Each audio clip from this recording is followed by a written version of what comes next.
the sultry spring weekend that Chris graduated from Woodson High School, Walt and Billy threw a party for him. Walt's birthday was June 10th, just a few days away, and at the party Chris gave his father a present, a very expensive Questar telescope.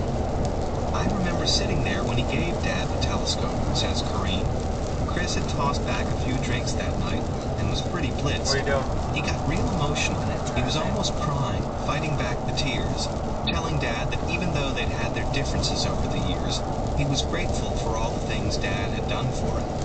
Chris said how much he respected Dad for starting from nothing, working his way through college, busting his ass to support 8 kids. It was a moving speech. Everybody there was all choked up. And then he left on his trip. Walt and Billy didn't try to prevent Chris from going, although they persuaded him to take Walt's Texaco credit card for emergencies and exacted a promise from their son to call him He never will let me do that. We had our hearts in our mouths the whole time he was gone, says Walt, but there was no way to stop him. After leaving Virginia, Chris drove south and then west across the flat Texas plains, through the heat of New Mexico and Arizona, and arrived at the Pacific coast. Initially, he honestly agreed to phone regularly, but as the summer wore on, the calls became less and less frequent. He didn't appear back home until 2 days before the fall term was to start at Emory.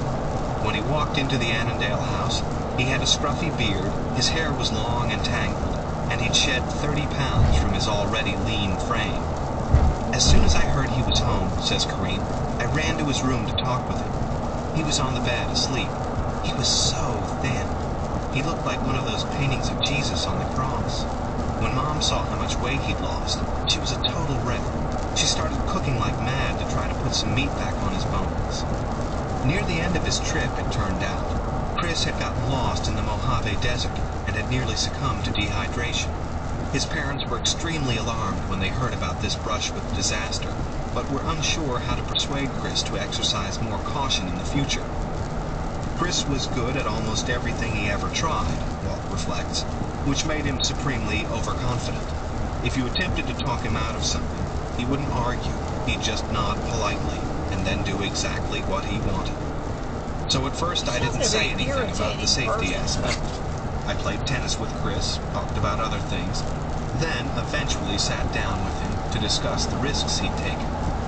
I learned by then that a direct approach, by God, you better not try a stunt like that again, didn't work with Chris. Instead, I tried to explain that we didn't object to his travels. We just wanted him to be a little more careful and keep us better informed of his whereabouts.